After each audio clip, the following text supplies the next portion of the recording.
خالد رضی الله عنه کله چې د هغه د مرګ خبر مدینه منورې ته رالی، الله په مدینه منوره کې هر کور کې غوغا شوه او جړاګانې شوې. او تاسو ته پته ده کله چې خالد رضی الله تعالی عنه قبر ته کوزو نو د خالد صاحب یو است اشجر، الله د هغه د سترګو نه هم اوښکې روانې شوې. او په دغه ټیم کې د خالد صاحب سامانونه ورسره سو، 1 روپۍ مو سره ونه چې څومره پیسې به ګټلې دا ټولې پیسې به د الله په لار کې خرچ کولې. په دغه ټیم کې صرف د خالد صاحب سامانونه نیزې وي او تورې وي، کم چې د جنگ سامانونو اقو.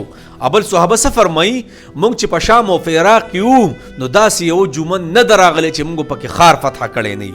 یعنی دا هر یو 2 جمعو په منځ کې وه مونږ خامخا کم سے کم یو خار 2 فتح کول، دا د خالد رضی الله تعالی عنه د وجې نه. او بله خبره تاسو ته پته ده کله چې نبی علیه الصلاة والسلام مکه مکرمه فتح کړه او خالد صاحب ته پته ولګېده، خالد صاحب یې زه سترګې نه لګوم، ډېر عجیبه انسان و. خالد صاحب مکه مکرمه پرېښود ولاړې بهر ووت.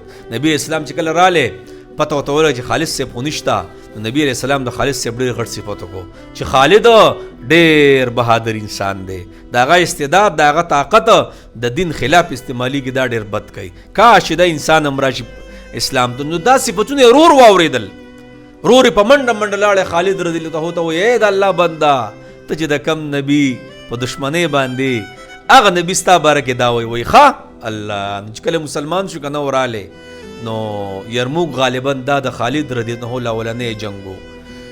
خبره مې دا ده که نه خالد صاحب ټول دنیا دپاره یو پیغام پرېښی، ای د دنیا بزدلانو چې جنگ او جهاد نه کوئ د بزدلۍ د وجې نه چې مړ به شمه، کو چرته په جنگ کې شهادت وې نو خالد ابن ولید بنن په خپله بستره باندې دنیا نه تللی. او بله خبره د خالد رضی الله عنه په ټول بدن کې 2 ګوتې ځای روغ نه و، دا ټول د دین اسلام دپاره جنګېدلي او څه د 150 یعنی 1.5 جنګونو کې دی جنګېدلی دی.